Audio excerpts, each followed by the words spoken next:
નમસ્તે વિદ્યાર્થી મિત્રો, ધોરણ 10 પાઠ 17. તમને વિદ્યાર્થી મિત્રો એમ થયું છે કે 16મો પાઠ કેમ ન લીધો સરે? કારણ કે આપણા બોર્ડના અભ્યાસક્રમની અંદર 16મો પાઠ છે એ કાઢી નાખવામાં આવ્યો છે, 14મો પાઠ છે એ પણ કાઢી નાખવામાં આવ્યો છે. એટલે આ વખતેના અભ્યાસક્રમની અંદર આ પાઠ લેવામાં આવશે નહીં. તો પછી જ્યારે આપણે રૂબરૂ જ્યારે સ્કૂલ શરૂ થશે ત્યારે હું તમને એ પાઠ ચોક્કસ ભણાવીશ. પણ અત્યારે વિડિયો લેક્ચરની અંદર અગત્યના પાઠ જે છે એની વિશે આપણે ભણવું જોઈએ ને એટલા માટે આ પાઠમાંથી વાત કરવાની છે.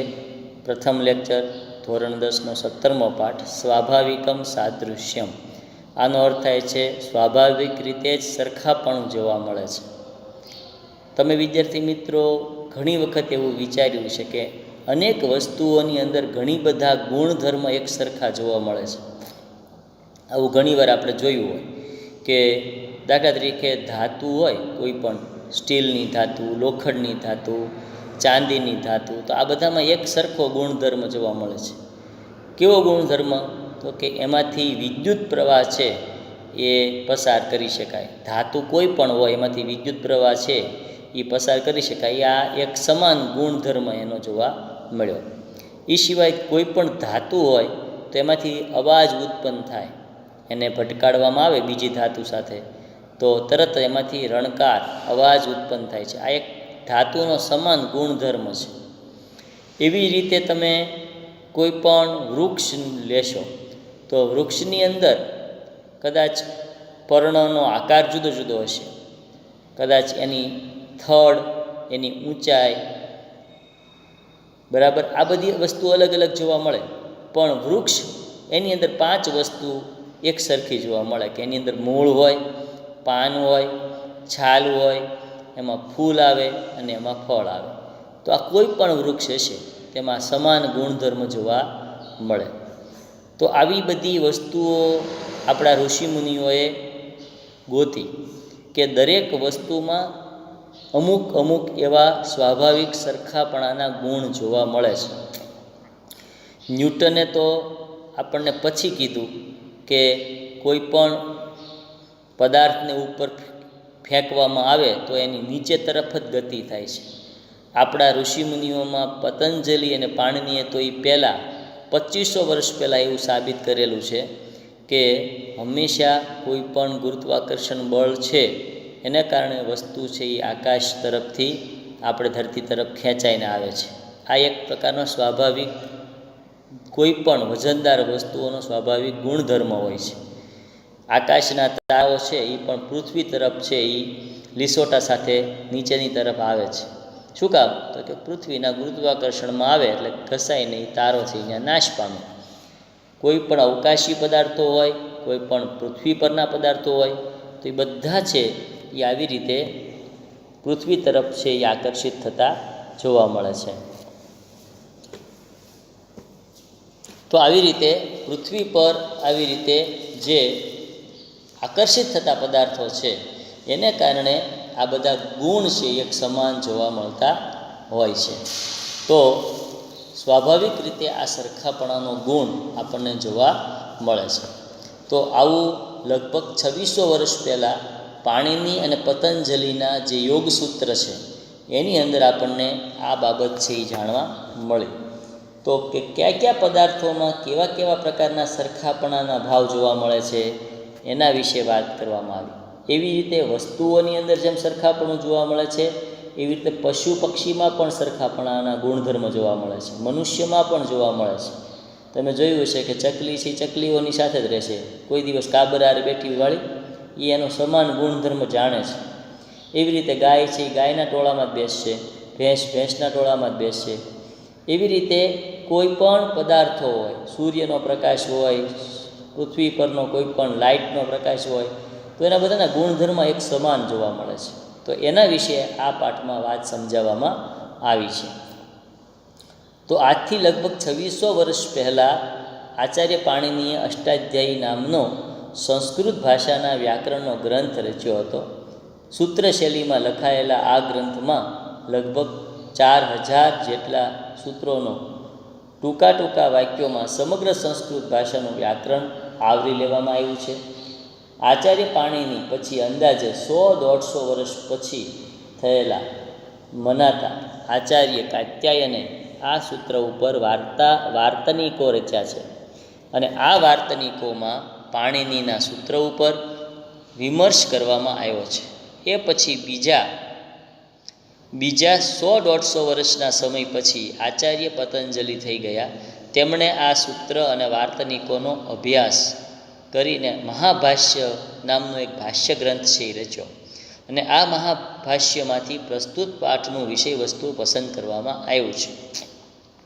આચાર્ય પતંજલિનો આ મહાભાષ્ય નામનો જાણીતો ગ્રંથ વ્યાકરણ શાસ્ત્રનો ગ્રંથ છે, છતાં તેમાં અમુક પ્રસંગો દરમિયાન સામાજિક, રાજનૈતિક, આર્થિક, વિજ્ઞાન તથા ખગોળ અને ભૂગોળ જેવા વિવિધ ભૌતિક વિજ્ઞાનના કેટલાક સિદ્ધાંતોના પણ ઉલ્લેખો પ્રાપ્ત થાય છે.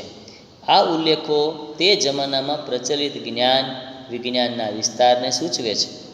સ્થાને અંતમ એ પાણીનીના સૂત્ર ઉપરની ચર્ચા દરમિયાન માનવ દ્વારા કરવામાં આવતા પરસ્પરના વ્યવહારો, ગુરુત્વાકર્ષણોનો અને પૃથ્વી પરના અગ્નિનો સૂર્યની સાથે જે સંબંધ છે તેની સ્વીકૃતિ આપતા સિદ્ધાંતોનું જે રીતે સૂચન થયું છે તે પ્રસ્તુત પાઠમાં દર્શાવવામાં આવ્યું છે કે સૂર્યના કિરણો પણ 8 મિનિટે પૃથ્વી ઉપર સીધા જ કિરણો આપણે પૃથ્વી ઉપર પહોંચે છે. એમ કોઈ પણ બલ્બનો પ્રકાશ હોય કે કોઈ પણ દીવાનો પ્રકાશ હોય તો એની પણ ગતિ તો સીધી જ રહેવાની છે, એમાં કોઈ ફેરફાર થવાનો છે નહીં. શાસ્ત્રોમાં પારંપરગત થવાની પ્રેરણા પૂરી પાડે છે.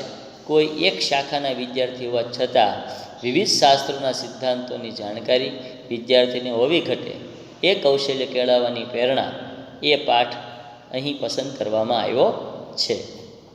તો વિદ્યાર્થી મિત્રો, આ પાઠમાંથી બોર્ડની પરીક્ષામાં ભાષાંતર પણ પૂછાય છે, એટલે ભાષાંતરની રીતે આ પાઠ બહુ અગત્યનો છે. પ્રશ્નો જવાબ ગુજરાતીમાં પૂછાઈ શકે તો એના માટે આપણે તૈયારી કરવાની.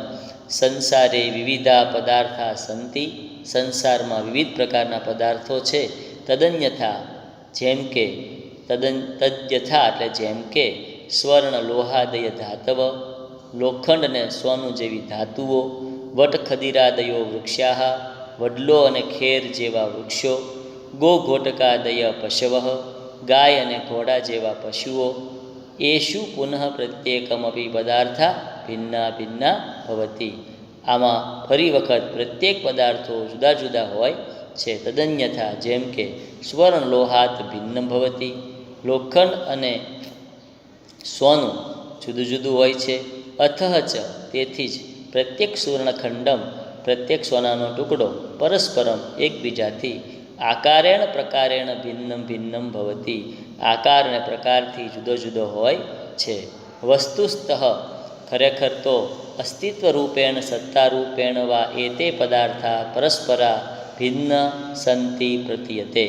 ખરેખર તો અસ્તિત્વરૂપથી અને સત્તારૂપથી આ પદાર્થો એકબીજાથી જુદા જુદા હોય છે, પરંતુ પ્રત્યક્ષ પરસ્પરમ ભિન્નેષુ પદાર્થેષુ અપી કશ્ચિદેકમ સ્વાભાવિકમ આંતર્યમપી ભવતી. પરંતુ પ્રત્યક્ષ રીતે પરસ્પર જુદા જુદા પદાર્થોમાં પણ કોઈક વાર સ્વાભાવિક જુદાપણું જોવા મળે છે. તે પદાર્થા યદા ક્રિયાયામ પ્રયુજ્યામ, તે પદાર્થો જ્યારે ક્રિયામાં પ્રયોગમાં પામે છે, તદા ત્યારે યશ્ય પ્રતીતિ ભવતી ત્યારે તેની પ્રતીતિ થાય છે. અશ્ય સિદ્ધાંતસ્ય ઉપદેશ, આ સિદ્ધાંતનો ઉપદેશ દ્વાવિશંતિ વર્ષેભ્ય એટલે કે 2200 વર્ષ પહેલાં આચાર્યણ પતંજલિ નામ આચાર્ય પતંજલિએ સ્વકીય પોતાના વ્યાકરણ મહાભાષ્ય કૃતે પોતાના વ્યાકરણ મહાભાષ્યમાં કૃત કર્યો હતો. તત્ર તે કથયતી, તેમાં તે કહે છે કે. તો આટલું ભાષાંતર છે એ આપણે જોયું.